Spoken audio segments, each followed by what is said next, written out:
ॐ ईश्वरो गुरुरात्मेति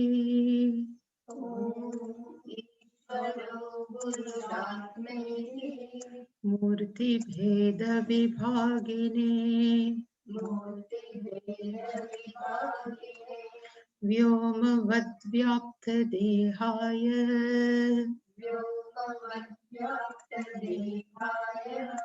दक्षिणामूर्तये नमः।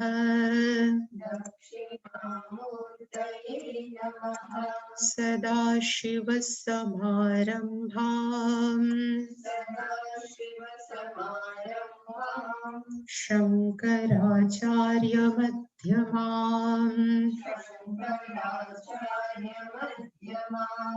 अस्मदाचार्यपर्यन्ताम् वन्दे गुरुपरम्पराम्।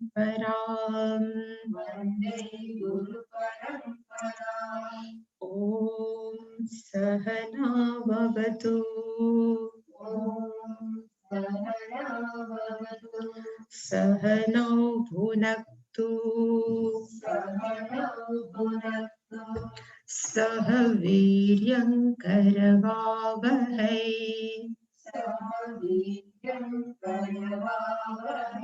तेजस्विनावधीतमस्तु मा विद्विषावहै।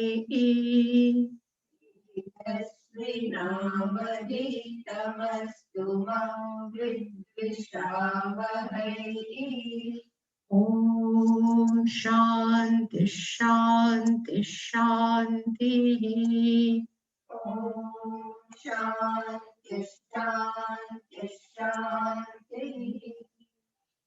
ॐ पार्थाय प्रतिबोधितां भगवता नारायणेन स्वयं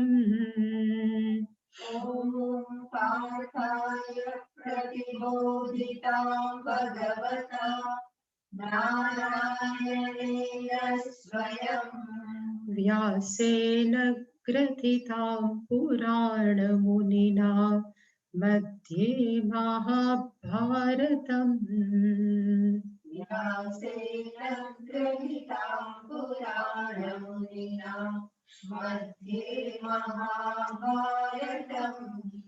अद्वैतामृतवर्षिणीं भगवतीम् अष्टादशाध्यायिनीम्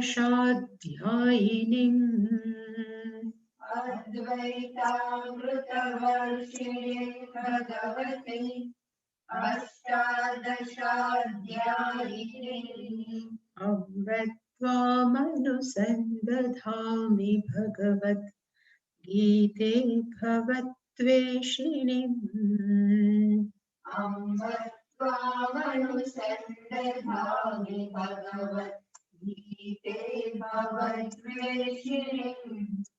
यं ब्रह्मा वरुणेन्द्ररुद्रमरुतस्तुन्वन्ति दिव्यैस्तवैः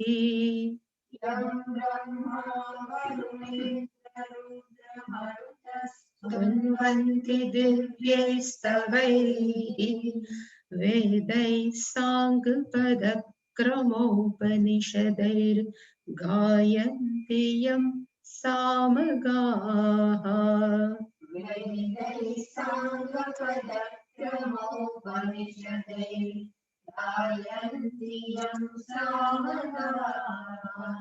ध्यानावस्थिततद्गतेन मनसा पश्यन्ति यं योगिनः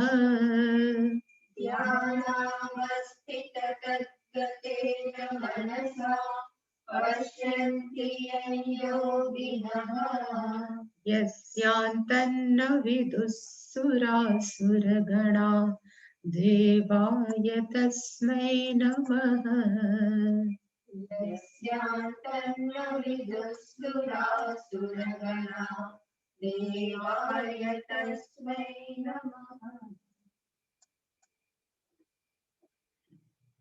एषा ते विहिता साङ्ख्ये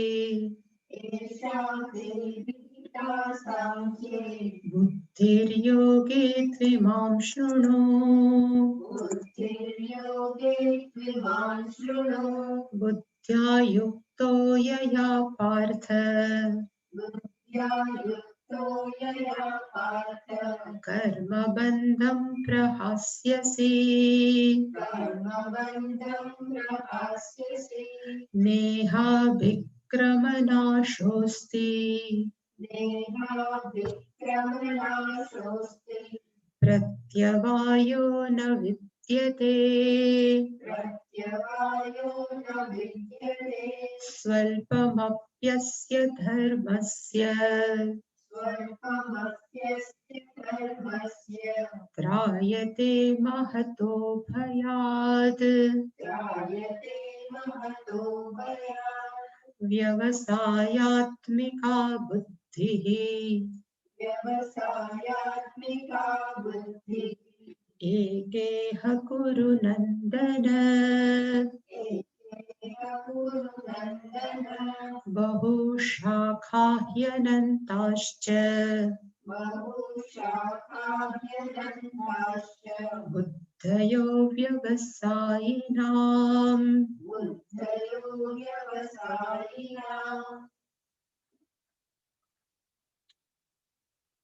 39માં શ્લોકથી ભગવાને નવું ઇન્ટ્રોડક્શન આપ્યું અને એને કર્મયોગ. એટલે આપણે જોયું કે ભગવાન આમાં કીધું કે એષા સાંખ્ય બુદ્ધિ તે અભિહિતા. સાંખ્યની બાબતમાં જે આત્મજ્ઞાન આપવાનું હતું તે આપી દીધું. અભિહિતાનો અર્થ થાય ઓલરેડી ટોક્ડ, આપી દીધું. અને હવે તને મારે શું જ્ઞાન આપવાનું છે તો કે સેમ યોગે તું ઇમામ શૃણુ. કર્મયોગની બાબતની અંદર અહીંયા પછી સપોઝ આપણે બુદ્ધિ લઈ તો એવું લખી શકીએ કે કેવી રીતે સમજણ. કર્મયોગની અંદર કેવી રીતે કર્મ કરવું એની સમજણ તું ઇમામ શૃણુ. તો એ સમજણ છે તું હવે સાંભળ. કારણ કે બુદ્ધિ એટલા માટે મેં લીધી કારણ કે ભગવાને પાછું કીધું યયા બુદ્ધ્યા યુક્ત પાર્થ. જે કર્મયોગની બુદ્ધિ વડે જો તું કામ કરીશ તો એનું ફળ શું આવશે? એટલે ભગવાને કીધું કર્મ બંધમ પ્રહાસ્યસી. કર્મના બંધનથી તું છૂટી જઈશ. અને અહીંયા કર્મનો અર્થ થાય પાપ અને પુણ્ય. ધર્મ અધર્મ પાપ પુણ્ય એ બધા જ એકબીજાના સિનોનિમ્સ કે પર્યાયવાચી શબ્દ છે. એ આપણે જોયું હતું ગઈકાલે. અને સૌથી પહેલા ભગવાને શું વાત કરી તો કહેવાય ને કે કહેવાય એડવર્ટાઇઝમેન્ટ કે સપોઝ કર્મયોગ છે નવું ઇન્ટ્રોડક્શન પ્રોડક્ટ બહાર પાડી છે તો આપણે કહેવાય કે નવી પ્રોડક્ટથી શું ફાયદો થાય. એવી રીતે ભગવાને કીધું કે મેં એક નવો ટોપિક બહાર પાડ્યો છે અને એનું નામ છે કર્મયોગ. તો એનો ફાયદો કયો? એટલે એમાં છે કે નેહા વિક્રમ નાશોસ્તિ પ્રત્યવાયો ન વિદ્યતે. નેહા વિક્રમ નાશોસ્તિ.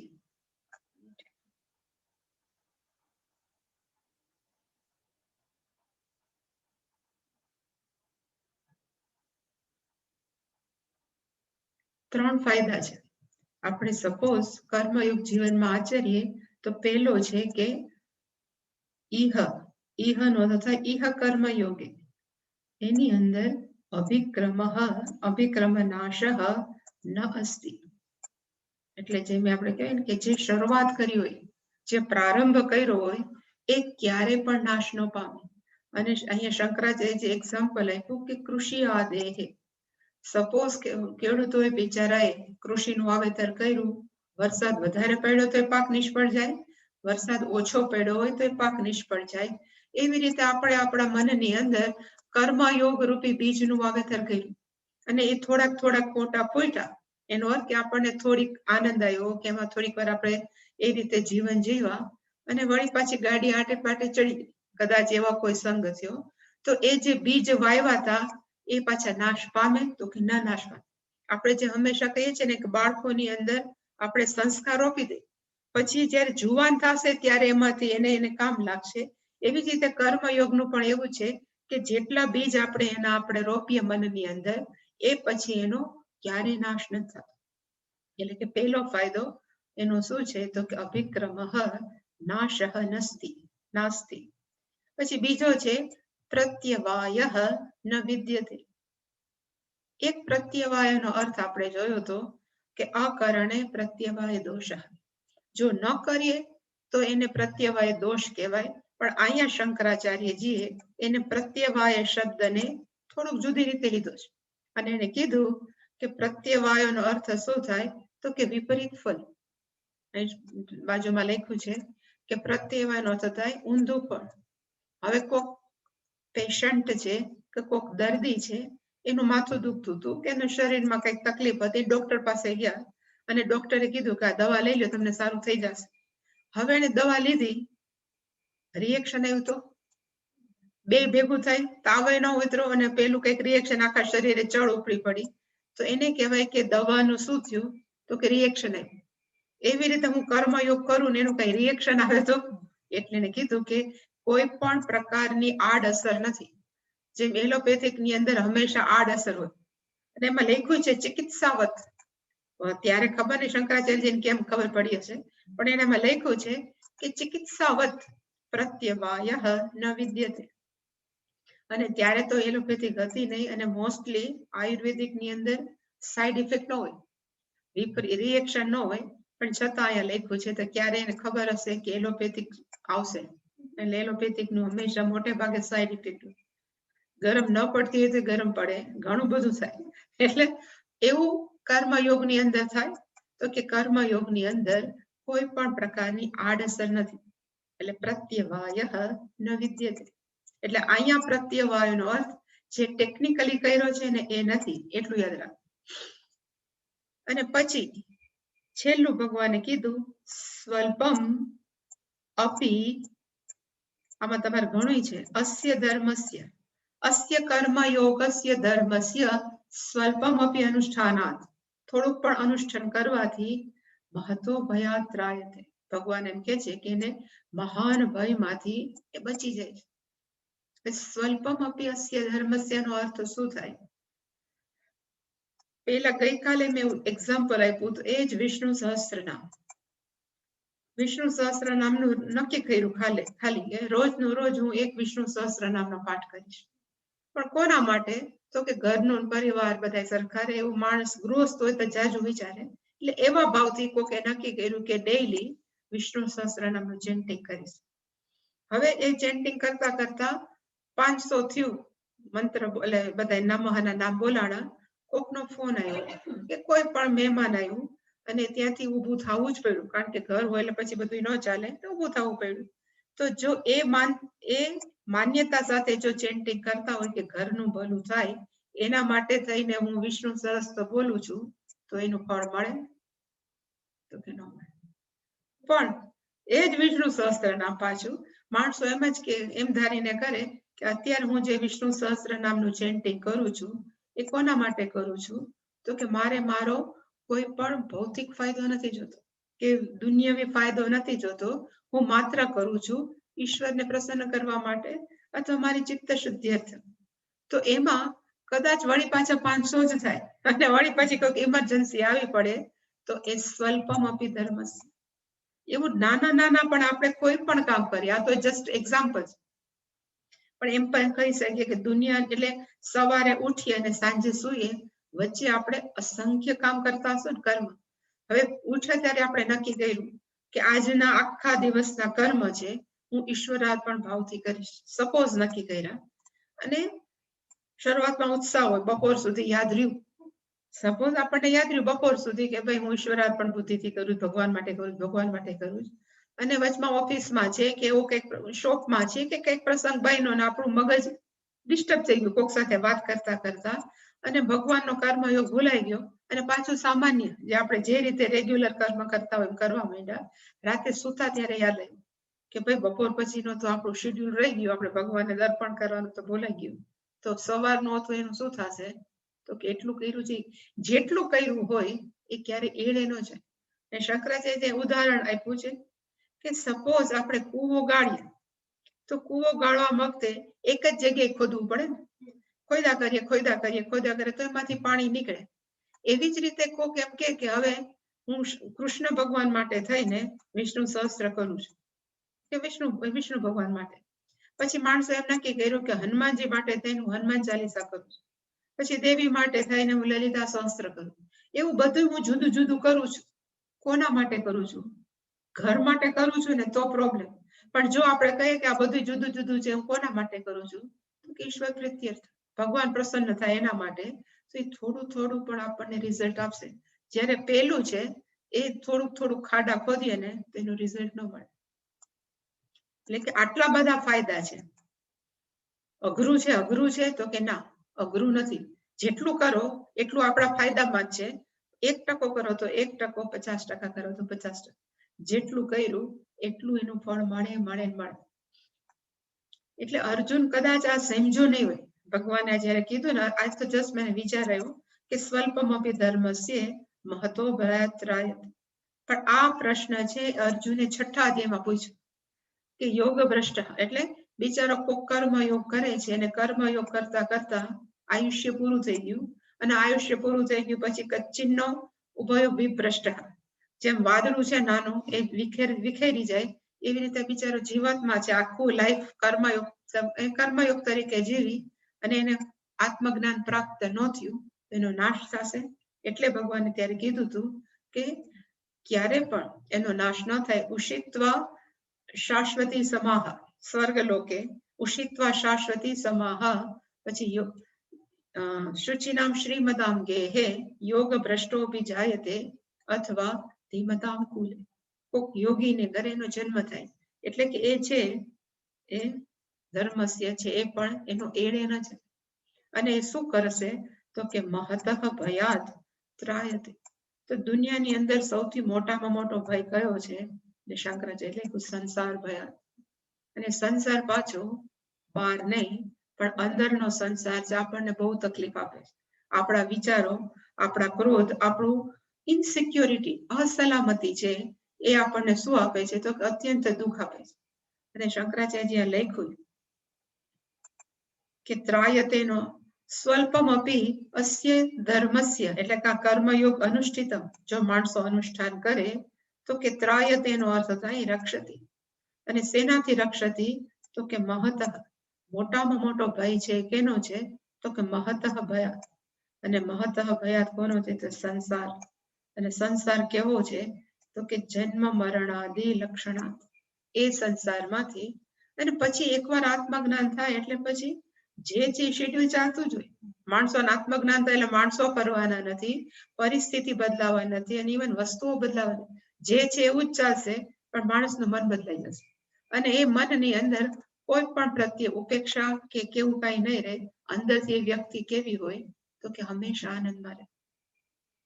એટલે આની અંદર ભગવાને 40મા શ્લોકની અંદર એડવર્ટાઇઝમેન્ટ આપ્યું. કોનું તો કે કર્મયોગનું. હવે પછીનો જે શ્લોક છે આપણે બોલી ગયા ને કા, જે કર્મયોગ વાળી બુદ્ધિ, એટલે આમાં શંકરાચાર્યજી લખ્યું યા ઇયમ સાંખ્ય બુદ્ધિ ઉક્તા. અત્યાર સુધી છે ભગવાને આત્મજ્ઞાન વિશે જ્ઞાન આપી દીધું. સાંખ્યનો અર્થ ગઈકાલે જોયો તો સમ્યક ખ્યાયતે યસ્યા, એટલે કે જે બધું સમાન દ્રષ્ટિથી જોઈ શકે એવું જેનું મન છે એને કહેવાય સાંખ્ય બુદ્ધિ. હવે યોગે ચ વક્ષ્યમાણ લક્ષણા સા, એટલે કે હવે કર્મયોગની અંદર પણ ભગવાન જણાવશે કે કર્મયોગ વાળી બુદ્ધિ કેવી. એટલે એ ભગવાન હજી વર્ણન કરતા નથી, પણ ભગવાન પાછું એક અહીંયા આ જે છે એ બહુ અત્યંત અગત્યનો શ્લોક છે. એટલે કે ભગવાન કહેવા માંગે છે કે કઈ વ્યક્તિ છે એ કર્મયોગને જીવનમાં સાંગોપાંગ જીવી શકશે, અથવા એમ કહી શકીએ કે કઈ વ્યક્તિ છે એ કર્મયોગ વાળું લાઈફસ્ટાઈલ, કર્મયોગ વાળું જીવન જીવી શકશે. એટલે એને કીધું કે વ્યવસાયાત્મિકા બુદ્ધિ. તો એનો પ્રશ્ન થાય કે એનો અર્થ શું થાય? વ્યવસાયાત્મિકા બુદ્ધિનો અર્થ શું થાય? તો અહીંયા બુદ્ધિનો અર્થ હું સામાન્ય રીતે કરું કે એક સમજણ. પણ સમજણ કેવી હોવી જોઈએ તો કે ક્રિસ્ટલ ક્લિયર. વ્યવસાયાત્મિકનો અર્થ એવો થાય ખરેખર સ્પષ્ટ બુદ્ધિ. ક્રિસ્ટલ ક્લિયરનો થાય સ્પષ્ટ બુદ્ધિ. અને સ્પષ્ટ બુદ્ધિ એટલે શું? એટલે કે ઉપર ભગવાને કીધું ને અહીંયા કે મહતો સંસાર ભયાત રક્ષતી, એટલે કે આપણું રક્ષણ થાય છે. એટલે કે માણસની અંદર અંતિમ ગોલ કયો, જ્યારે પણ પૂછવામાં આવે કોઈ પણ વ્યક્તિને, તો આપણો અંતિમ ધ્યેય કયો, તો કે જીવતા હોવા છતાં આપણે 100% સિક્યોર હોવા જોઈએ, જીવતા હોવા છતાં આપણે હંમેશા આનંદમાં રહેવા હોવા જોઈએ, અને જીવતા હોય ત્યારે આપણે હંમેશા શાંતિ વાળા હોવા જોઈએ. આ 3 છે આપણો મુખ્ય ગોલ છે. હું ખાલી અહીંયા લખું છું 100%. 100 એટલે સંપૂર્ણ. કોઈક વ્યક્તિ એમ કે 200%, 500%. તમારા સ્વામીજી હતા સિદ્ધ બોધાનંદજી, એ હતા આપણે કહેવાય કે મેથ્સની અંદર એને માસ્ટર કર્યું હતું, એને સ્ટેનફોર્ડ યુનિવર્સિટીમાં. એટલે ક્યારેક કોઈક વ્યક્તિ આવીને કે મને 200% ખબર છે, તો તું નવી થિયરી ચાલુ કર. અત્યાર સુધી હું જે ભણ્યો છું એમાં 100% થી 101% નથી આવતું, તું 200%, 500% કહે છે. એનો કે તને શું છે ખબર જ નથી આવતી. એ કે 100% થી ક્યારે સાવ 100% નતો તે પૂર્ણ. એટલે માણસોને પૂર્ણ શાંતિ જોઈએ છે, પૂર્ણ સુખ અને પૂર્ણ સલામતી. હવે એ મારે જોઈ છે, તો એ મને કેમ પ્રાપ્ત થાય? અને ત્રણેયનો સરવાળો એનો કહી શકાય કે સંપૂર્ણ સ્વતંત્રતા. બધા વચ્ચે હોવા છતાં આપણને ખરેખર જોઈએ છે શું, તો કે સંપૂર્ણ સ્વતંત્રતા. અને નાનપણથી આપણને એ જ ગમે છે. છોકરું છે ને આંગળી પકડીને ક્યાં સુધી ચાલે, એને પગ માંડતા ન આવડે, એટલે માં છે ને આંગળી પકડીને ચલાવે. જેવું બેલેન્સ આવી જાય એટલે તરત ભાગવા માંડે માની આંગળી, કારણ કે એને પણ પરતંત્રતા નથી ગમતી. એટલે કે મનથી આપણને હંમેશા સ્વતંત્રતા ગમે છે. અને સંપૂર્ણ સ્વતંત્રતા અથવા સંપૂર્ણ સુખ, શાંતિ ને સલામતી ઇઝ ઇક્વલ ટુ આપણે કહેવાય ને મુક્ત. હવે એ થવા માટે કરવાની શું જરૂર છે? એટલે કીધું કે એ પ્રાપ્ત કરવા માટે એનું સાધન કયું છે? આ 100% સ્વતંત્રતા, તો કે એના સાધનનું નામ છે આત્મજ્ઞાન. આત્મજ્ઞાન પ્રાપ્ત થાય બરાબર, તો એનાથી આપણને શું પ્રાપ્ત થાય? તો કે પરમ શાંતિ. જે કયો પરમ શાંતિ છે, પરમ આનંદ છે, પરમ સલામતી છે, વોટેવર. એટલે કે આત્મજ્ઞાન છે એનું સાધન છે. તો પછી પ્રશ્ન થાય કે આત્મજ્ઞાન પ્રાપ્ત કરવા માટે મારે શું કરવાની જરૂર છે? એટલે કીધું કે આત્મજ્ઞાન પ્રાપ્ત કરવા માટે ચિત્ત શુદ્ધિની જરૂર છે. જવું જોઈએ ઊંધું, પછી આપણે નીચેથી લેશું, પણ આ જવું જોઈએ આમ ઉપર. એરો આપણને જરૂર શેની છે? તો કે ચિત્ત શુદ્ધિની.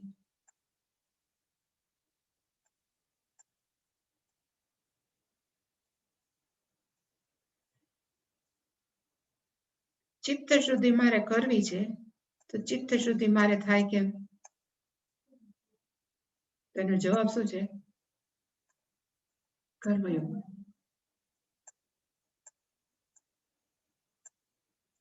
જે વ્યક્તિને કોઈ કેમ કે મારે અહીંથી રાજકોટ જવું છે, હવે હું દ્વારકા થઈને જાઉં, ક્યાંથી જાઉં, તો એનો અર્થ કે સ્પષ્ટતા નથી કે દ્વારકા કયો રસ્તો છે.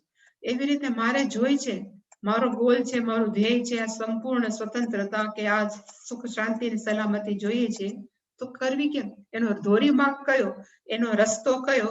એટલે શાસ્ત્રમાં કીધું છે કે એનો રસ્તો કયો છે, તો કે એની શરૂઆત છે તમે કર્મયોગ વાળું જીવન જીવો. એ કરતા જાય જીવનમાં આપણે, જેવી રીતે આપણે એમ ઘણી વાર કહીએ ને કે આ બાજુ ગામડામાં આવે તો લાઈફસ્ટાઈલ કેવી છે, તો કે સવારે રાતે સુવો ત્યારે નાહી ધોઈને સુવો, સવારે ઉઠો પછી નાવા ધોવાની જરૂર નથી, સીધું ઉઠીને બ્રેકફાસ્ટ કરે. અહીંના આજુબાજુના બધા બ્રેકફાસ્ટ કરીને કામે ચડે. પછી બ્રેકફાસ્ટ ની અંદર નક્કી જ છે કે સવારે રોટલી જ હોય, પછી જેવા બપોર આવે એટલે રોટલો ને શાક હોય, સાંજે હોય તો એની અંદર ખીચડી ને જે હોય. આ એની લાઈફસ્ટાઈલ છે, આવી રીતે એ લોકો જીવે. હવે એવી રીતે આપણે પોરબંદરમાં જે વિવિધ પ્રકારના માણસો રહેતા હોય એની લાઈફસ્ટાઈલ પૂછીએ કે તમે કેવી રીતે જીવો, તો મોટા ભાગના એમ કે આટલા વાગે ઉઠી આ ખાય આ પીવે. એનો અર્થ કે એક માઇન્ડસેટ થઈ ગયું છે કે આવું ખાવું, આવી રીતે જીવવું અને આવી રીતે વિચારવું. કર્મયોગ છે એ પણ એક પ્રકારની લાઈફસ્ટાઈલ છે. અને લાઈફસ્ટાઈલની અંદર માણસ એવું વિચારે કે મારે પરમાત્માની પ્રાપ્તિ કરવી છે, કે આ જ્યાં સ્વતંત્ર થવું છે, તો મારે જીવન કેમ જીવવું? અને જીવન જીવવાની અંદર ખાવા પીવાની ના નથી, કઈ પણ બીજું કરવાની, પહેરવા ઓઢવાની પણ બધે છૂટ છે. માત્ર કર્મ કેવી રીતે કરવું અને કર્મનું ફળ કેવી રીતે સ્વીકારવું એ સતત આપણા મનના એક ખૂણામાં જો રહે તો એને કહેવાય કર્મયોગ વાળું જીવન જીવે. જનક રાજા છે એ કઈ ગુફામાં જઈને રહેવા નહોતા બેઠા, આત્મજ્ઞાન પ્રાપ્ત થયું કે એ પહેલા. એવા કેટલાય રાજા છે, કારણ કે એની લાઈફસ્ટાઈલ કેવી હતી તો કે રાજા જેવી હતી, પણ એનું માઇન્ડસેટ કેવું હતું તો કે હું કર્મ કરું છું કોના માટે તો કે ઈશ્વર માટે. આવી રીતે જે વ્યક્તિ વિચારે કે હું કર્મ કરતો જ રહીશ, પછી એ વ્યક્તિનું શું થાય, હવે ઉપર ગાડી હશે તો એનું શું થશે તો કે એનાથી એની ચિત્ત શુદ્ધિ થશે. એકવાર ચિત્ત શુદ્ધિ થઈ ગઈ એટલે પછી એ શ્રવણ મનન નિધિ ધ્યાસન કરશે. શ્રવણ મનન નિધિ ધ્યાસન કરશે એટલે વ્યક્તિને શું થશે તો કે આત્મજ્ઞાન પ્રાપ્ત થશે. અને એકવાર આત્મજ્ઞાન પ્રાપ્ત થયું અને પચેલું આત્મજ્ઞાન, પાછું ઇંગ્લિશમાં કહેવાય એસિમિલેટેડ નોલેજ અથવા પચેલું. જેવી રીતે ગાય છે એ વાગોળી વાગોળીને ખાવાનું પચાવે, જેવી રીતે આપણે 32 વખત ચાવી ચાવીને ખાવાનું પચાવીએ, એવી જ રીતે આ બધું જે આપણે ભણીએ એ આપણા રોજબરોજના વ્યવહારમાં સંપૂર્ણ આપણે ઉતારી શકીએ તો આપણું જીવન કેવું છે તો કે જીવતા હોવા છતાં પણ આપણે હંમેશા કેવા છીએ તો કે મુક્ત જ છીએ. એવું જેણે નક્કી કર્યું છે કે મારો ગોલ કયો તો કે જીવતા હોવા છતાં મુક્ત રહેવું, તો એના માટે નક્કી કરે છે કે મારે આ પ્રકારનું જીવન જીવવું છે. અને જેણે નક્કી કર્યું એને કહેવાય વ્યવસાયાત્મિકા બુદ્ધિ. ભગવાન કહે છે કે એ બુદ્ધિ કેટલી છે, કેટલી બધા પ્રકારની છે તો ભગવાન કહે છે એકા.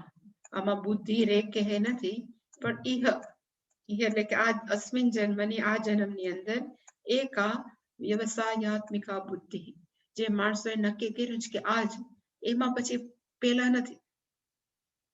અને હજી સ્પષ્ટતા કરી દઈ કે ઘણીવાર માણસો એમ કે અમારા ઈષ્ટદેવ તો કૃષ્ણ ભગવાન છે, કોક એમ કે શિવા છે, કોક કે દેવી છે, ગણેશ, હનુમાનજી, જાતના ભગવાન છે. તો એ ગમે એને પ્રાપ્ત કરવાથી તો પછી ભગવાન મળે. કારણ કે મોટા ભાગના માણસો એમ માને છે કે ભક્તિ યોગ જુદો છે, ઓલો કર્મયોગ વખતે આવશે, પણ છતાં અત્યારે માણસો એમ માને છે કે એક ભક્તિ યોગ છે, બીજો છે એ રાજયોગ છે, જે પતંજલિ વાળા કહે છે ને અષ્ટાંગ યોગ, એને વિવેકાનંદજીએ રાજયોગ નામ આપ્યું છે. પતંજલિનો કયો કે જે આસન કરી કરીને સમાધિ સુધી પહોંચવું એને રાજયોગ છે. કોઈ ભક્તિ યોગ છે, કોઈ રાજયોગ છે, પછી કોક કે ક્રિયા યોગ છે. શ્રીએ નવો યોગ બહાર પાડ્યો છે, એનું નામ છે ક્રિયા યોગ છે. હવે આ બધા છે એ કર્મયોગની અંદર આવે કે પછી આપણે જુદી જાતનું જઈને આપણે વળી પાછું એકવાર કર્મયોગ કર્યો, હવે પછી મારે રાજયોગ કરવો પડશે, કોક કે ક્રિયા યોગ કરવો પડશે, કોક કે મારે ફલાણું કરવું પડશે. એવા જાત જાતનું નહીં. આ તો મને 3 નામ આવડે. કોક કે વિપશ્યના તો કરવું જ પડે, નહીતર એનો ફાયદો. જાત જાતના નામો છે. માણસોને એનો અર્થ થાય કે હજી સ્પષ્ટતા નથી કે પોતે શું કામ ગમે કરે. કર્મયોગની અંદર એક જ ફેક્ટર મહત્વનું છે અને ફેક્ટરનું નામ છે ભક્તિ. અને ભક્તિનો અર્થ થાય ઈશ્વર ઉપરનો આપણો પ્રેમ. તો જ કર્મયોગ શક્ય છે. માણસ એમ કે કર્મયોગ જુદો અને ભક્તિ જુદી, એ શક્ય જ નથી. કારણ કે કર્મયોગની અંદર છે કે હું કર્મ કેવી રીતે કરું છું તો કે ઈશ્વર અર્પણ બુદ્ધિથી. હવે ઈશ્વર અર્પણ બુદ્ધિ આપણામાં ક્યારે આવે? ભગવાનનો પ્રેમ હોય તો આવે ને. કોઈ પ્રેમ જ ન કરતો હોય કે હવે ઈશ્વર અર્પણ બુદ્ધિથી કર્મ કરો તો એ શક્ય જ નથી. એટલે કે જ્યારે એ પ્રશ્ન આવે કે કર્મ કરવો છે ભગવાનને અર્પણ કરવા માટે જ, અથવા જે પણ કર્મ છે, કારણ કે 18મા અધ્યાયમાં ભગવાને કીધું, ઓલું કયું છે સ્વે સ્વે કર્મ અભિરતઃ, બહુ જાણીતો પાવલાનો છે, સ્વકર્મણમ તભ્યર્ચ સિદ્ધિમ વિંદતિ માનવ. એ જે શ્લોક છે એની અંદર કે પોતાના કર્મથી તમે ભગવાનની શું કરો તો કે પૂજા કરો. અભ્યર્ચ પૂજયિત્વા એવું લખ્યું છે. તો આપણે ભગવાનની કર્મ વડે પૂજા ક્યારે કરી શકીએ? જ્યારે આપણને ઈશ્વર ઉપર પ્રેમ હોય, ભાવ હોય, લાગણી હોય. હવે જે ભગવાન દીઠાઈ ન ગમતા હોય એને આપણે કહીએ હવે તું કર્મયોગ કર, તો એ શક્ય જ નથી. એટલે કર્મયોગ ને ભક્તિ યોગ જુદા છે જ નહીં. કર્મયોગ ત્યારે જ શક્ય છે જ્યારે મનમાં ભગવાન ઉપર ભક્તિ છે, કે મનમાં ભગવાન ઉપર પ્રેમ છે. એટલે કે 1000 વાર કીધું જ, કદાચ જેવી રીતે મન 1000 વાર બહાર જઈને આપણે ડિસ્ટર્બ થયા વગર પાછું બોલાવીએ ને, એવી જ રીતે મને હંમેશા ભક્તિ ઉપર સ્પષ્ટતા કરવાનું મન થાય કે ભક્તિ છે એ માળા ફેરવી અને ભક્તિ નથી કહેવાતી, પ્રદક્ષિણા કરી અને ભક્તિ નથી કહેવાતી, કે પૂજા કરી, ઇવન અષ્ટોત્તર કરીએ કે ષોડશ ઉપચાર પૂજા કરીએ એ ભક્તિ નથી, એ ક્રિયા છે. પણ એ ક્રિયા કરતા વખતે જો આપણા ઉપર મન ઈશ્વર ઉપર પ્રેમ હોય, એ પ્રેમ સહિતની જે ક્રિયા છે એને ભક્તિ કહેવાય. એટલે કે મનની અંદર ઈશ્વર ઉપરનો પ્રેમ છે, એનું નામ જ શું છે તો કે ભક્તિ. આ છે ને ઓલી છે હિરલ લખી દે.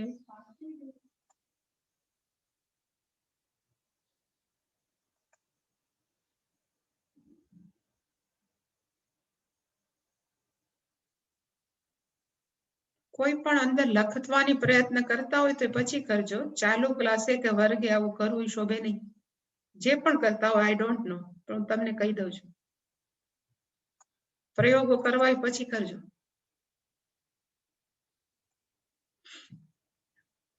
એટલે કે એકવાર એ ખબર પડી જાય તો એ બુદ્ધિને કેવી કહેવાય તો કે વ્યવસાયાત્મિકા. એટલે કે શરૂઆત કર્મયોગ કરવાથી મને શું ફાયદો થાય તો કે ચિત્ત શુદ્ધિ થાય. ચિત્ત શુદ્ધિથી શું ફાયદો થાય તો કે આત્મજ્ઞાન પ્રાપ્તમાં સરળતા થાય. અને આત્મજ્ઞાન છે સાધન છે શેના માટેનું તો કે મુક્ત થવા માટે. એ આખી પ્રોસેસ છે એ કેટલી છે તો કે એક આ ધોરી માર્ગ છે એ એક જ છે. એ આપણને ક્યાં લઈ જાય છે તો કે આપણના પોતાના જ્ઞાન તરફ, આત્મજ્ઞાન તરફ. એટલે મેં અહીં એક ચિત્ર દોર્યું હતું. અને પછી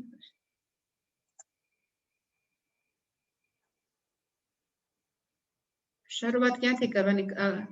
આનો સરવાળો એને કહેવાય વ્યવસાયાત્મિકા બુદ્ધિ. શરૂઆત છે કર્મયોગથી, કર્મયોગથી જ્ઞાન યોગ્યતા, જ્ઞાન યોગ્યતામાંથી આત્મજ્ઞાન, અને આત્મજ્ઞાન છે આપણને શું આપે તો કે અલ્ટિમેટ સ્વતંત્રતા.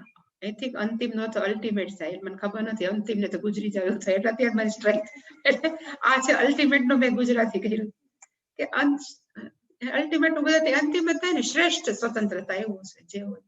પણ એનાથી આપણને શું થાય તો કે આ જે ખબર છે ને એના એવું જે જીવન જીવે એને કહેવાય વ્યવસાયાત્મિકા બુદ્ધિ. અને ભગવાન કે છે કેટલી છે કે એક જ. બીજું ક્યાંય દોડવાની જરૂર નથી, ક્યાંય ભાગવાની જરૂર નથી.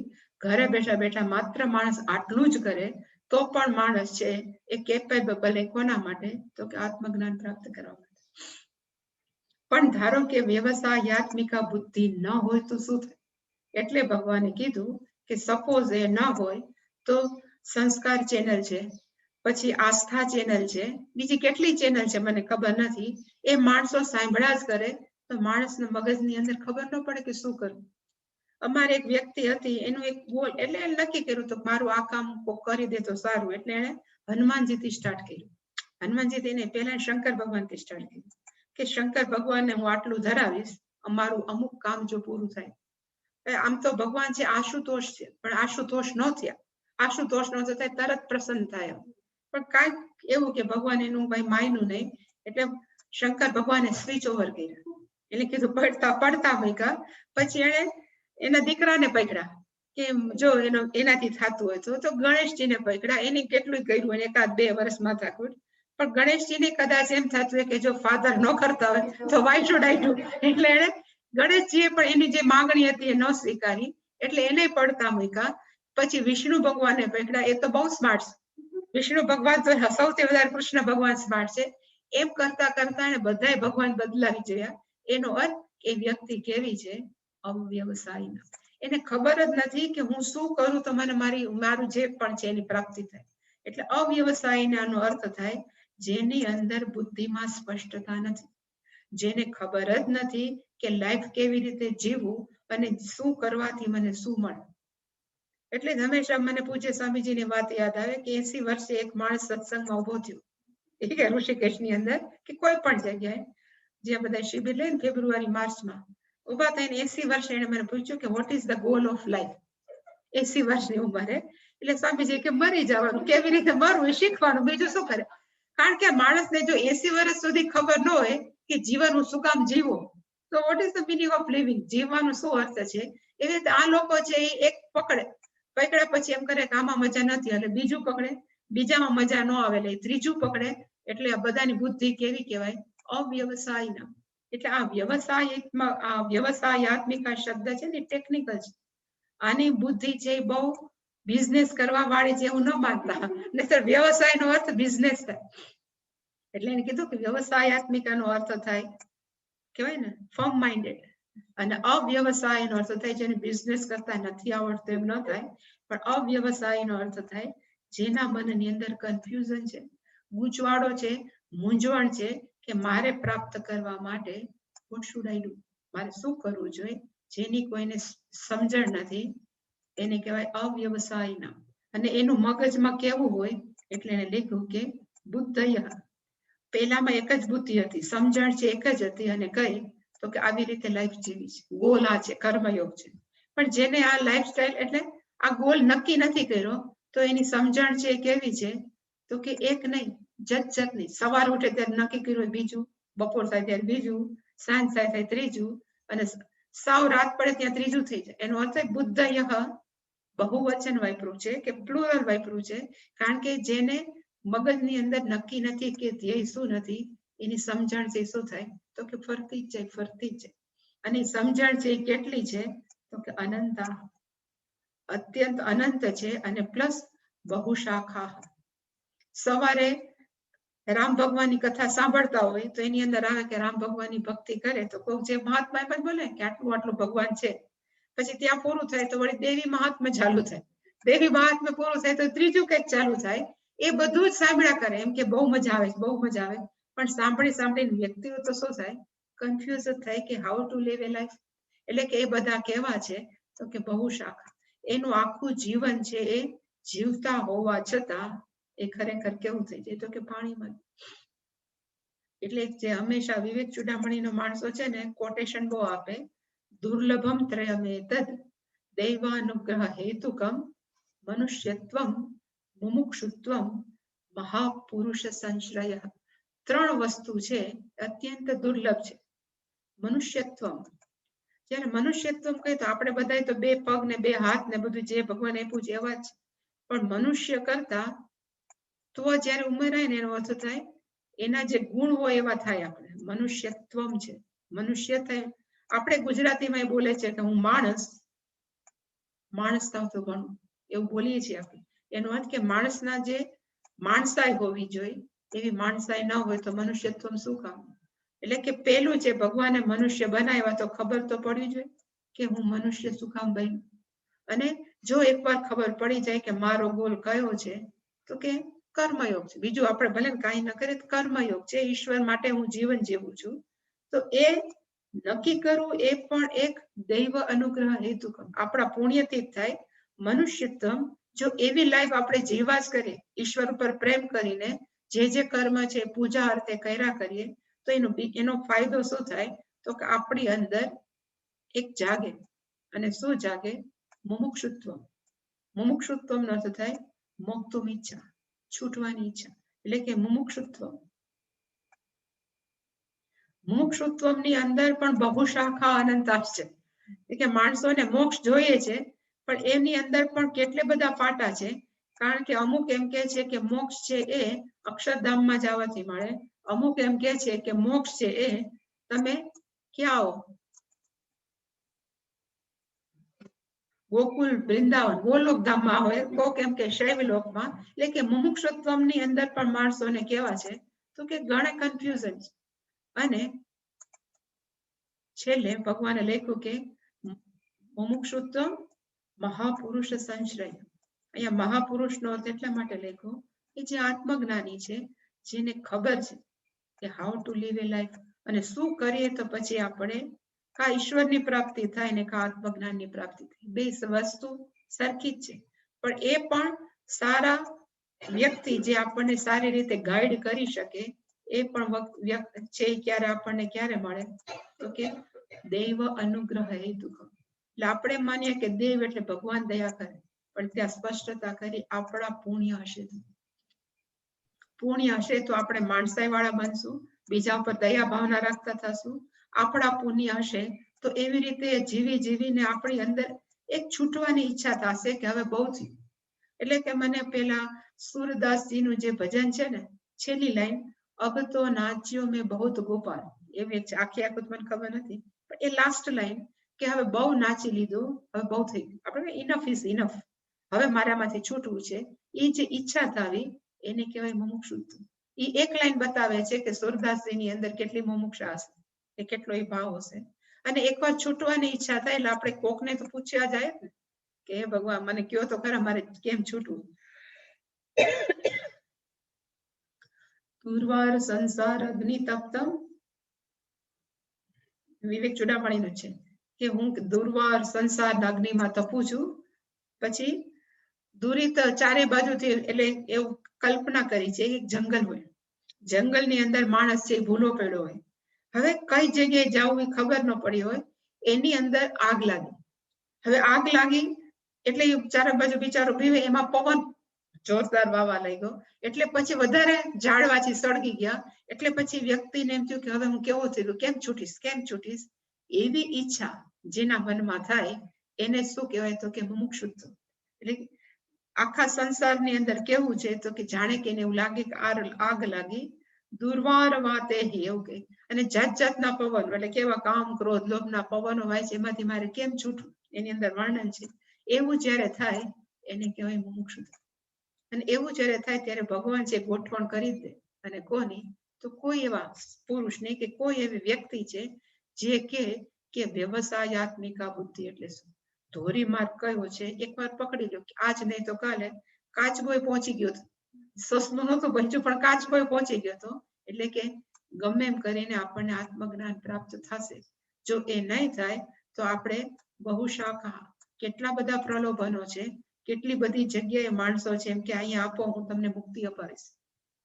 અત્યારે તો કેટલું જાત જાતનું ખીલું છે, શિવ બ્રહ્મ કઈક છે, જાત જાતના યોગ છે, બ્રહ્મુ છે, એવા કેટલાય છે, એને બધાને કહેવાય બહુશાખા અનંતાશ. રામકૃષ્ણ પરમહંસ પાસે એક વ્યક્તિ આવી હતી કે મને ગમે એમ કરીને તમે ઈશ્વરના દર્શન કરાવો.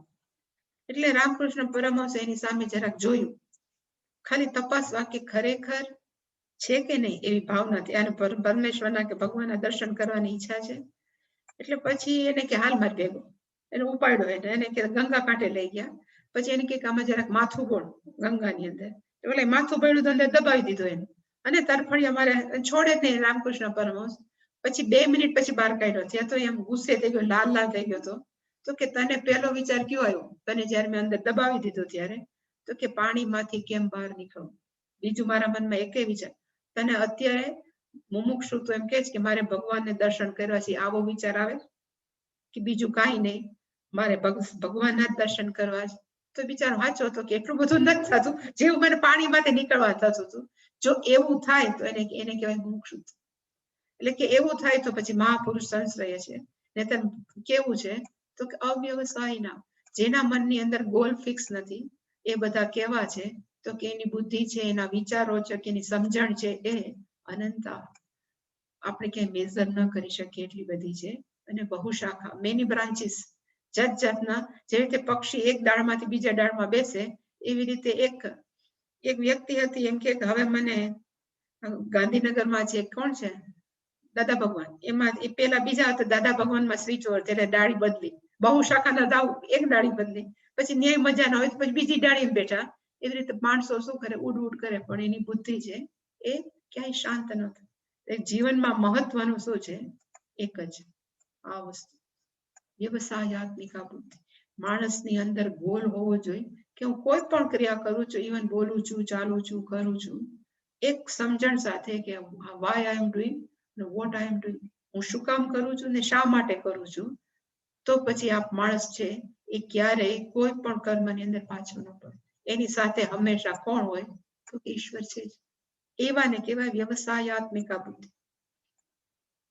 આટલું કર્યા પછી હવે ભગવાન છે એ વેદના પૂર્વ ભાગની થોડીક નિંદા કરે છે.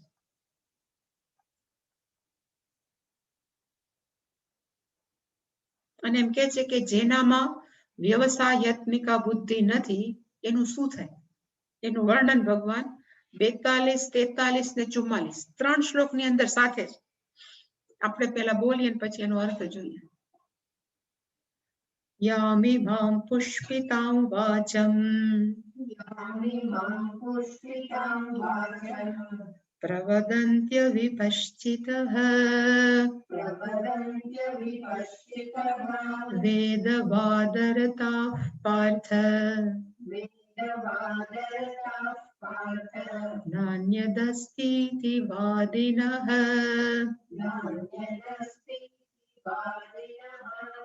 कामात्मानः स्वर्गपराः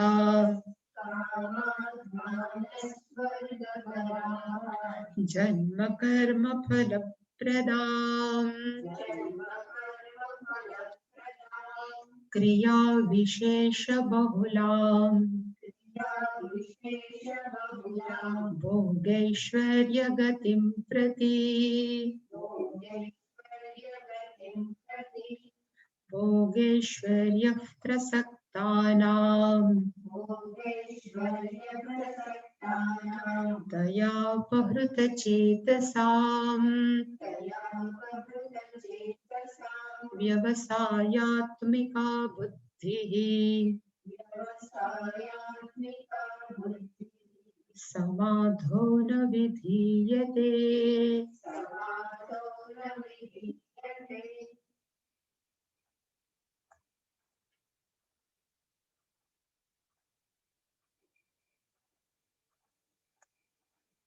આ શ્લોક જોઈએ પહેલા આમ તો ઘણી વાર કીધું જ મેં રાખ્યું છે આપણે પહેલા જોયું હતું કે ભગવાને છે એ બે ભાગ છે વેદનો પહેલો ભાગ છે અને આપણે શું કહીએ તો કે કર્મકાંડ ભાગ અને બીજો છે જ્ઞાનકાંડ ખરેખર જોવા જાય તો વેદને એવું કહેવાય છે કે શું છે તો કે મેન્યુઅલ એટલે ખબર છે ને મેં ઘણી વાર સ્પષ્ટતા કરી કે નવું કોઈ પણ ગેઝેટ આવે એને કેમ વાપરવું એ ચોપડી આવે કે આને આમ ઇવન નાના આપણે હાવ સામાન્ય વસ્તુ એમાં નાનક રીતે આમ ભલે બિલોરી કાત લઈને જોતા હોય પણ એમાં લખ્યું હોય આને કેમ વાપરવું એને આપણે ફરફર્યું કોઈ કે મેન્યુઅલ કે હવે ભગવાને આ શરીર લઈને સાધનથી આપણને મોકલા પછી આ સાધન કેમ વાપરવું તો ભગવાને મેન્યુઅલ તો આપવું પડે ને એટલે ભગવાને જે મેન્યુઅલ આપ્યું છે એ મેન્યુઅલ નું નામ છે વેદ એટલે કે વેદો છે ખરેખર શું છે તો કે આ શરીર રૂપી સાધનને કેમ વાપરવું ઇવન મન રૂપી સાધનને કેમ વાપરવું એના માટે ભગવાન આપણને એક ભેટ આપી છે એનું નામ વેદ હવે મોટા ભાગના માણસોને જે ચાર જ પ્રકારની ઈચ્છા છે આપણે કહીએ કે પુરુષાર્થ કયા છે તો આપણે હંમેશા કંઈક ધર્મ અર્થ કામ અને મોક્ષ ધર્મ તમને બધાને ખબર પડી જશે હોશિયાર છો ધર્મ કામ અને મોક્ષ મનુષ્ય હિ અર્થ્યતે પુરુષે હિ પ્રાર્થ્યતે એને કહેવાય પુરુષાર્થ હવે ભગવાન એમ જ કહે છે કે મેં મેન્યુઅલ આપ્યું છે એની અંદર પૂર્વ ભાગ છે કર્મકાંડ એટલે પૂર્વ ભાગ એની અંદર તમારે શું કરવાનું છે તો કે આ 5 પ્રકારના કર્મ જે આ લિસ્ટ આપ્યા હતા એની અંદર એક આ કર્મ નહીં કરવાનું એટલે મેન્યુઅલ છે ને આ નહીં કરવાનું આ બધું કરવાનું હવે એની અંદર ભગવાને કીધું કે આ નિત્ય કરો નૈમિતિક કરો કામ્ય કરો અને પ્રાયશ્ચિત કરો હવે માણસોની ભગવાને બુદ્ધિ આપી એને બુદ્ધિ પાછી કેવી છે તો કે ફ્રી વિલ એટલે ફ્રી વિલ ની અંદર એને પસંદગી કોની કરી બધાય કામ કરવાની પણ એ વધારે પસંદગી કરી કામ્ય કર્મ અને ભગવાને પાછું કીધું કે તમે બધા જ કામ એટલે તમારી બધી જ ઈચ્છા કે કર્મ કરો પણ એમાં બેઝ કયો હોવો જોઈએ તો કે ધર્મ કે નિત્ય કર્મ કરો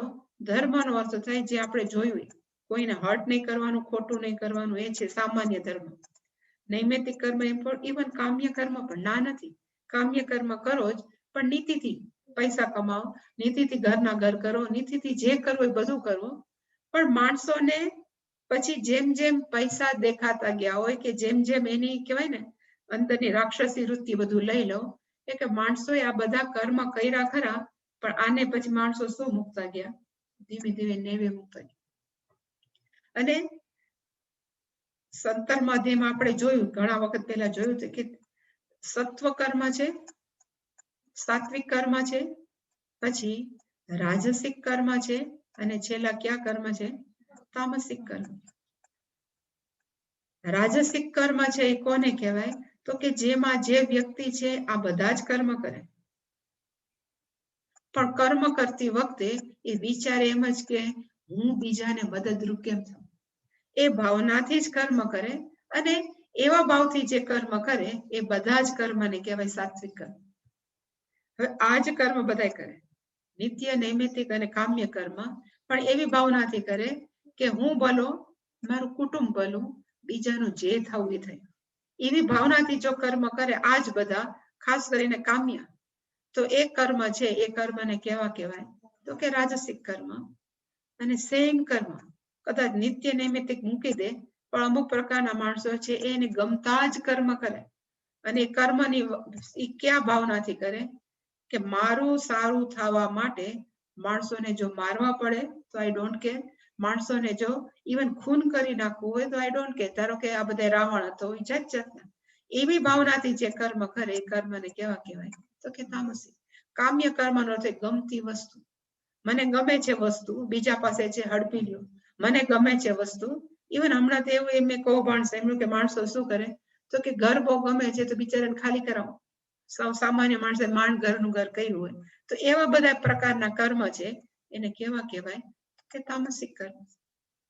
હવે સાત્વિક કર્મ જો માણસ કરે એટલે ભગવાને એમ જ કીધું જો સાત્વિક કરે તો માણસોનો ફાયદો શું થાય, એ માણસને ફાયદો શું થાય તો એનો આંતરિક વિકાસ થાય, જેને ઇંગ્લિશમાં આપણે કહીએ ઇનર ગ્રોથ થાય, અથવા સારી ભાષામાં કહીએ કે થોડો થોડો પરિપક્વ થાય. જે વ્યક્તિ સાત્વિક ભાવનાથી આ બધા કર્મ કરે, ઇવન પ્રાયશ્ચિત ખોટું થઈ જાય તો એ કરે. જ્યારે રાજસિક ભાવનાથી એટલે કે મારું ભરી લો, બીજાનું જે થવું એ થાય, હું સુખ પ્રાપ્ત કરી લઉં, અને એ કર્મ કરે તો એ વ્યક્તિનું શું થાય તો કે દુનિયાવી ફાયદો બહુ થશે, કારણ કે એને તો ભાવના એ જ છે કે હું બહુ પૈસાદાર બનું, પણ એનું શું થશે તો કે એ લોકો છે એ બધા જેવી રીતે વહેતું નદીનું જળ હોય ને એ આપણે એમાં નહીં, તળાવ ભરેલું હોય ને એમાં ન નહીં, કારણ કે ગંધાઈ ગયું. એવી જ રીતે આ લોકોનો આંતરિક વિકાસ થી રૂંધાઈ જાય, ગંધાઈ જાય, આપણે કહીએ ને એમાં કઈ વિકાસ ન થાય. જ્યારે તામસિક વૃત્તિ વાળા માણસો આ બધા કામ્ય કર્મ કરે એનો ગ્રાફ છે નીચે જાય, ઇનર ગ્રોથ કે પરિપક્વતાનો ગ્રાફ નીચે જાય. એટલે ભગવાને કીધું કે આ બધું જલસા કરો, પણ કયા ભાવનાથી કરો તો કે સાત્વિક ભાવનાથી, એવું લખ્યું છે. પણ બધા માણસો કઈ એવા ન હોય, એટલે અમુક માણસોની મેન્ટાલિટી એવી છે કે મારે જલસા કરવા છે, કામ્ય કર્મ છે એ બધા જ કરવા છે, પણ ક્યાં ભાવનાથી તો કે રાજસિક ભાવનાથી. એટલે આપણે જે અત્યારે હવે 3 શ્લોક બોલ્યા એ કયા પ્રકારના માણસો તો કે દુનિયાના બધા જલસા કરવા, પણ દુનિયાના બધા જલસામાં બીજાનું જે થવું એ થાય, અને એના ઉપર મારે બહુ ધ્યાન જ નથી દેવું, માત્ર હું જલસા કરું, એ ભાવનાથી જે કર્મ કરે છે એ માણસોનું આમાં 3 શ્લોકની અંદર મેન્શન છે. અને એટલે વેદને તો સ્પષ્ટ જ છે કે આવું કરશો તમારું આ થશે. અને ભગવાને હવે સામાન્ય બુદ્ધિ આપે છે, આપણને ફ્રી વિલ આપી છે, તો માણસોએ નક્કી તો કરવું જોઈએ, વ્યવસાયાત્મિક બુદ્ધિ કે મારે જીવનમાં શું જોઈએ છે, સુખ જોઈએ છે બીજાનું હડપી લેવાનું, કે મારે સુખ જોઈએ છે બીજાને મદદ કરીને લેવાનું. કારણ કે ખરેખર જોવા જઈએ તો બધા કર્મ આપણે સુખ માટે જ કરીએ. ઘણા લોકો એવા છે કે બીજાને મદદ કરીને સુખી થાય, ઘણા વ્યક્તિ એવા છે કે પોતાનું ઘર ભરીને સુખી થાય, અને ઘણા વ્યક્તિ એવી છે કે બીજાને મારીને સુખી થાય છે. બધાને સુખી થવાનું મન થાય છે, પણ આ જે રાજસિક પ્રકારના છે એને સુખી થવું છે કેવું તો કે શાસ્ત્રમાં જે લખ્યું એ બધું કરવું છે, બીજાનું કઈ બહુ વિચારવું નથી, પણ ગમે એમ કરીને મારે સુખી થવું. એ લોકોની આ 3 શ્લોકની અંદર ભગવાને વાત કરી છે, કારણ કે એમાં છે તો વેદનો પૂર્વ ભાગ જ, એ કર્મકાંડ જ છે. પણ એ કેવો કર્મકાંડ, ધારો કે અગ્નિહોત્ર કરો છો, શું કામ તો કે સ્વર્ગ કામ એમાં આવશે. એવી રીતે મારે નોકરી કરવી છે તો એમાં ક્યાં ક્યાં એવા મંત્રો છે કે હું જીવનમાં કરું તો મને સારું થઈ જાય, અને સારું થાય એટલે પછી મૂકો પડતું બીજું. એવી ભાવનાથી જે કરે છે એનું વર્ણન છે એ ભગવાન આ શ્લોકમાં કરે છે આ બધા.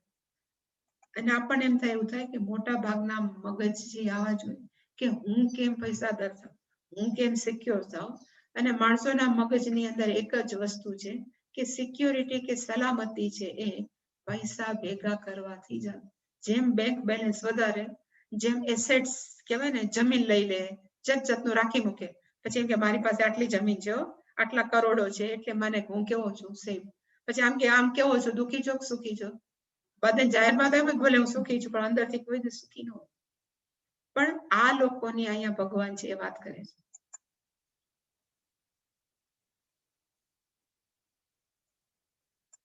અહીંયા લખ્યું છે અવિપશ્ચિત પ્રવદંતી. અવિપશ્ચિત નો અર્થ થાય વિવેક, જે એને કહેવાય વિપશ્ચિત. આમાં કાલે આવશે કદાચ આપણે કઠોપનિષદમાં. પણ વિપશ્ચિત નો અર્થ થાય ધીર, વિવેકી છે, સમજણ વાળો વ્યક્તિ છે એ પ્રવદંતી. પણ અહીંયા છે અ છે, તમારી યણ સંધિ વાળું છે કે અવિપશ્ચિત પ્રવદંતી. એ લોકો બોલે છે. અને કેવું બોલે છે? તેણે કીધું પુષ્પિતામ વાચમ, એકદમ મીઠી મધ જેવી વાણી બોલે. અને કેવી વાણી બોલે કે તમે જો આ કરશો ને તો તમારા ઘર ભરાઈ જશે. અત્યારે કેટલા એવી એડવર્ટાઇઝમેન્ટ આપે કે તમે આટલું જો આ ફલાણા તાંત્રિકને મળો, ફલાણાને મળો તો તમારા બધા જ પ્રોબ્લેમ છે એ સોલ્વ થઈ જાય. એટલે ઇંગ્લિશમાં કહેવાય કે વાણી કેવી છે? પુષ્પિતામ નો થાય મીઠી મધ જેવી વાણી, ફ્લાવરી ટોક. બે પ્રકારના છે ને માણસો વાત કરતા હોય. એક પ્રકારની વાત છે આમ કહેવાય વિશેષણો વાપરી વાપરીને, મીઠી મધ જેવી વાપરી બોલી બોલીને કરે, એને કહેવાય પુષ્પિતામ વાચમ. અને બીજી વાણી છે એ સ્ટ્રેટ ફોરવર્ડ, જે બોલવાનું હોય એ ટુ ધ પોઈન્ટ બોલે અને પછી એમ કે આટલી જરૂર છે આટલું કરો. પણ માણસોને વાણી કઈ ગમે? પુષ્પિતામ. તમે બહુ સરસ છો, તમને જોઈને મને તમને તો બહુ જ સારું લાગે. તમે આ ધારો કે કોઈ બે પ્રકારના ઇવન શોપમાં જાય ને, કોઈ પણ દુકાનમાં તો બે પ્રકારના માણસો હોય. અમે ધારો કે ભગવાન માટે ક્યારેક કપડા લેવા જાય તો બતાવે જ ને, આપણે એમ કહીએ કે આ કઈક કાપડ બતાવો, આટલું છે. આપણે તો પછી લઈ જ ન શકીએ કે આપણું આપો તો એ આપે જ નહીં. અને અમુક છે જાય ત્યાં ઢગલા કરવા માંડે, આ તો બહુ સરસ લાગશે, આટલું એટલું સરસ લાગે છે. એવું મીઠું બોલે તો આપણને બે તો પકડાવી દે. એને કહેવાય પુષ્પિતામ વાચમ. એવી જ રીતે માણસોને હંમેશા વાણી કઈ ગમે છે? તો કોક એમ સ્પષ્ટતાથી કહી દે કે ભાઈ આ વસ્તુ આવી છે, આમ કરવાનું, તો બહુ કડક છે. પણ ધારો કે એમ કોઈ પ્રેમથી બોલે કે તું આના કરતા આમ કર, આમ કર, જે બાળકોને સમજાવે તો માણસોને ગમે. એવી જ રીતે કર્મકાંડની અંદર કે ખાસ કરીને પ્રલોભનોની અંદર આ બધા અવિપશ્ચિત નો અર્થ થાય અવિવેકી માણસો છે એ બોલે કે તમારે શું કરવાની જરૂર છે? તો કે આમ કામ કરો તો આવી રીતે તમને પ્રાપ્ત થાય. એટલે એને કહેવાય પુષ્પિતામ વાચમ ઇમામ પ્રવદંતી. આ બધા છે ફ્લાવરી, મીઠી મધ જેવી વાણી બોલે. એટલે એમાં લખ્યું છે શ્રૂયમાણ રમણીય. સાંભળીને કહેવાય ને આપણને એમ થઈ જાય તરબતર કે ઓહો કેવી સરસ. પુષ્પિતમ વાચમ. અને એ લોકો શું બોલે છે? તો કે પાર્થ વાદિનઃ, અને પાછા કેવા છે? વેદ વાદ રતાહ ન અન્યત ઇસ્ત. મયરા પછી કાંઈ છે? તો કે કાંઈ નથી. એટલે કે વાદિનઃ બોલવા વાળા, વાદિના નો અર્થ થાય જે બોલે છે. અને કેવા છે?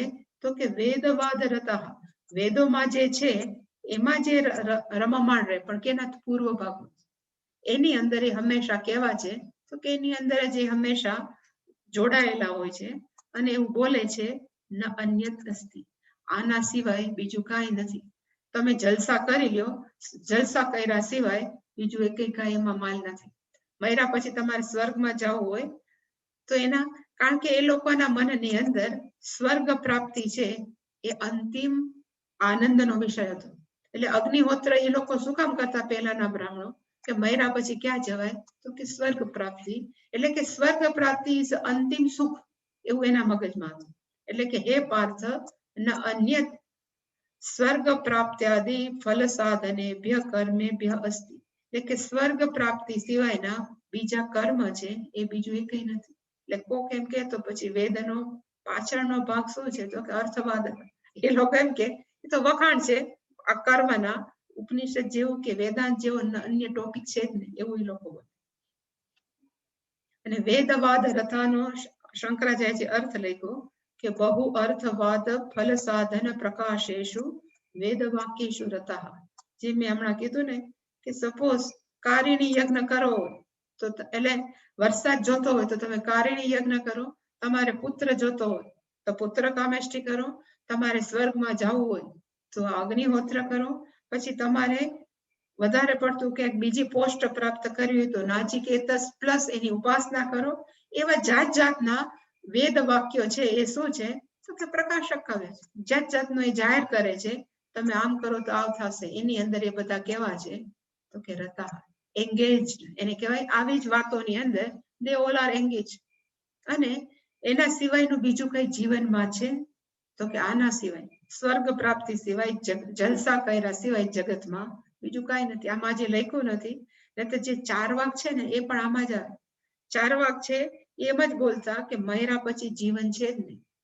યાવત જીવેત સુખી જીવેત, સુખમ જીવેત, ઋણમ કૃત્વા ઘૃતમ પીવેત. એ જમાનાની તો ઘી પીવું અત્યંત લક્ઝરી કહેવાતી હશે, કે ઋણ કરીને પણ ઘી પીવું. મર્યા પછી આપણે ક્યાં ખબર છે શું થવાનું, એટલે જલસા કરી લ્યો. એવું જે બોલે એને લખ્યું કે અલ્પમેધસ, અવિપશ્ચિત છે. એને કહેવાય કે ઓછી બુદ્ધિ વાળા નહીં, પણ અવિવેકી, જેને આમાં જ રસ છે, વેદના આગલા ભાગમાં, અને પર્ટિક્યુલરલી કામ્ય કર્મની અંદર. એવા નિત્ય નૈમિતિકમાં એને રસ નહોતો. અને આ બધા માણસો કેવા છે? એટલે આની અંદર લિસ્ટ આપ્યું છે. એ લોકો કેવા છે? તો કે કામાત્માનઃ સ્વર્ગ પરાહ જન્મ કર્મ ફલપ્રદામ ક્રિયા વિશેષ બહુલામ. આખું વાક્ય કર્યું તો 3 નું થાય ભેગું કરી. કાલે આપણે જોશે, કરશો તો ખરા. ક્રિયા વિશેષ બહુલામ ભોગેશ્વર્ય ગતિમ પ્રતિ.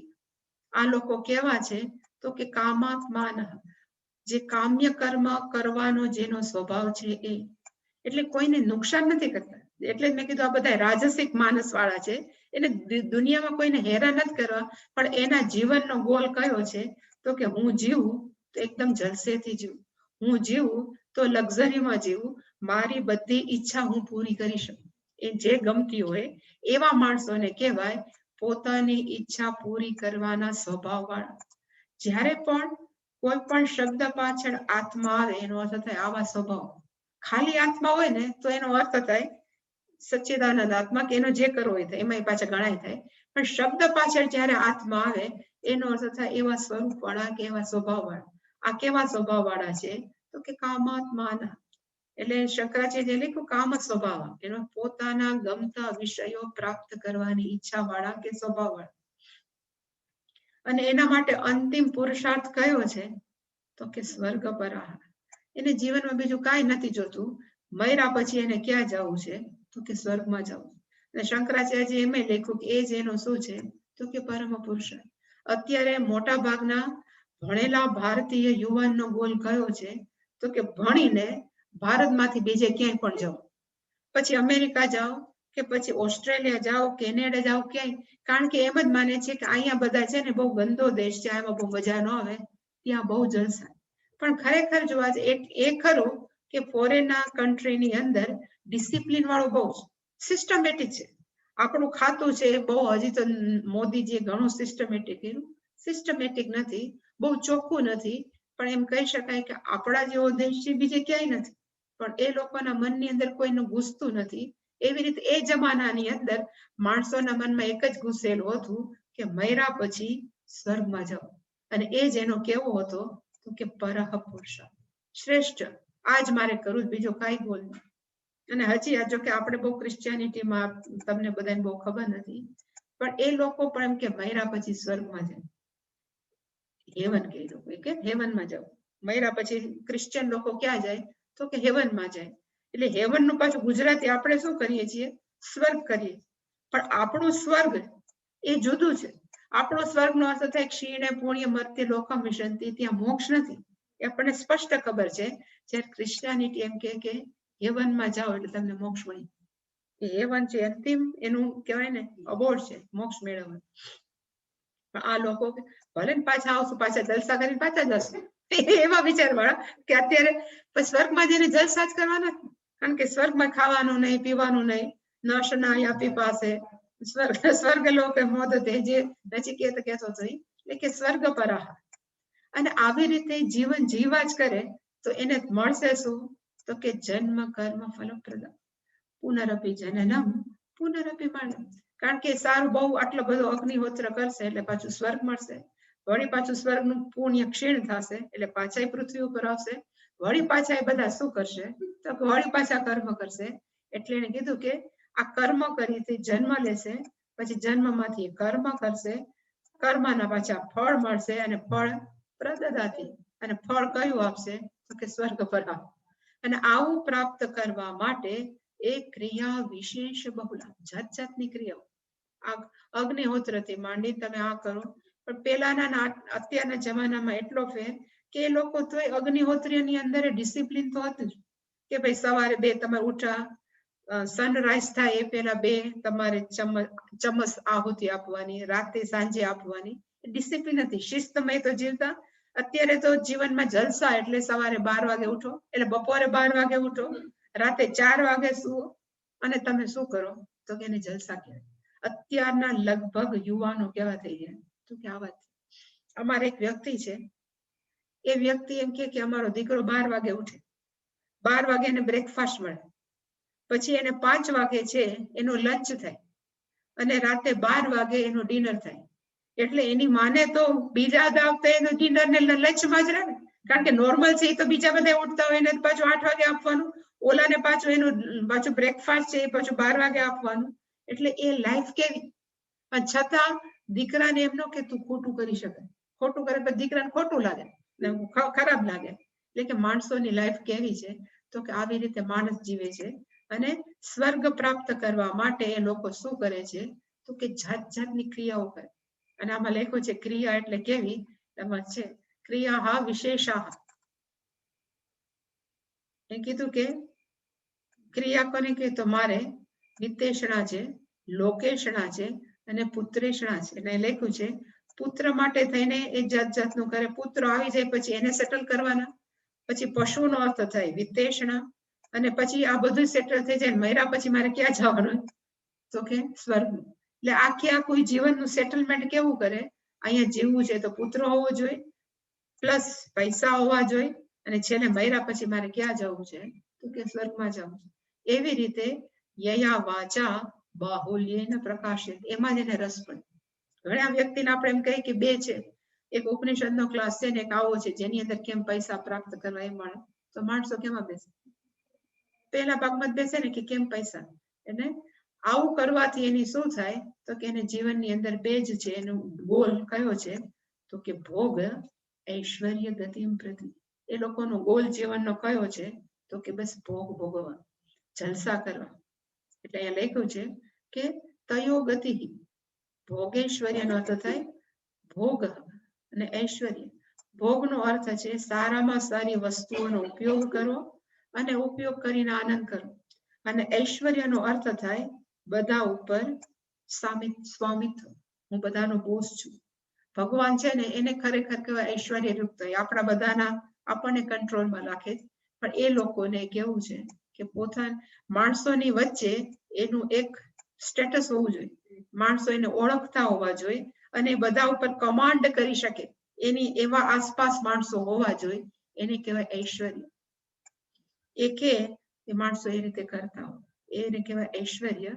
એમાં ભોગ માટે થઈને ઐશ્વર્ય માટે થઈ એ લોકો શું કરે છે તો કે જે પણ ક્રિયાઓ કરે છે સાધન ભૂતા એ ક્રિયા વિશેષાહ તદ બહુલામ તમ વાચમ પ્રવદંત. અને આવા લોકોનું શું થાય છે તો કે મૂઢાહ સંસારે પરિવર્તનતે. આવા માણસો છે સંસારની અંદર પુનરપી જનનમ પુનરપી મરણમ ની અંદર એ લોકો ફર્યા છે, પણ છતાં એને જ્યાં સુધી એને પોતાને ન થાય કે અમારાથી છૂટવું છે ત્યાં સુધી બીજા કોઈ પણ વ્યક્તિ એને છોડી ન શકે. આપણે દુઃખી થાય કે જો તો આ વ્યક્તિને કેવું થાય, પણ એને એમાં જ આસક્તિ હોય, એ જ એની લાઈફસ્ટાઈલ છે એને ગમતી હોય. કૃષ્ણ તમને વિષ્ણુ અવતારે ઓલું લીધું હતું ને ભૂંડ વરાહ અવતાર, અને એના ઉપર એટલે સ્ટોરી એવી છે કે એના પર પૃથ્વી લીધી, પછી એને મનમાં એમ થયું આ સ્ટોરી સાચી છે ખબર નથી, પણ એને એમ થયું કે લાઈફ કેવી ખરાબ છે, ભૂંડ કેવી રીતે જીવતો, આપણે જોઈએ છીએ વરા એટલે તો ભૂંડ જ થાય. એટલે એને શિવ ભગવાને કીધું હતું, ભગવાન શિવને કે આ કામ પૂરું થઈ જાય ને એટલે તમે આવીને મને તીર મારી દેજો, એટલે મારો આ જન્મ છે પૂરો થઈ જાય. એટલે શંકર ભગવાને કીધું ભલે. એટલે બધું થઈ ગયું, એને પૃથ્વી લઈને બધી ગોઠવી દીધી. પછી શંકર ભગવાન તીર લઈને નીકળ્યા મારવા એને, તો એને જોયું કે ભગવાન છે એ મિસ્ટર ભૂંડ મિસિસ ભૂંડળ અને એની પાછળ બધું કચા બચા છે, એવા ગંધારા ઉકરડામાં એ બેઠા હતા. એટલે શંકર ભગવાન એને તીર રાખ્યું. તો કે શું કામ મારો છો? ભગવાન કે તો કે તમે કીધું હતું ને કે આમાંથી છોડાવ છો, કે આમાં બહુ મજા, મારે આમાંથી છોડવો નથી. એટલે કે આપણને માને કે કેવા ઉકરડામાં બેઠા બેઠા ભૂંડ છે, એ તકલીફમાં છે, પણ ભૂંડને પૂછો એને તકલીફ છે કે નહીં. એવી રીતે આપણને બધા ગંધારા લાગે કેવું કરે, પણ એ લોકોને એ જ ગમતું. એટલે કીધું કે એ બધાનું માઇન્ડ સેટ કેવું છે, તો કે આવું જ. પણ એની પછીની ડિટેલ 44મા શ્લોકની, હજી એ લોકોનું શું થાય જે આવી રીતે લાઈફસ્ટાઈલ જીવતા હોય, એ લોકોના મનની અંદર શું થાય એ ભગવાને 44મા શ્લોકમાં કીધું. આવતીકાલ ઓમ પૂર્ણમદ પૂર્ણમિદં પૂર્ણાત પૂર્ણમુદચ્યતે પૂર્ણસ્ય પૂર્ણમાદાય પૂર્ણમેવાવશિષ્યતે. ઓમ શાંતિ શાંતિ શાંતિ. હરિ ઓમ.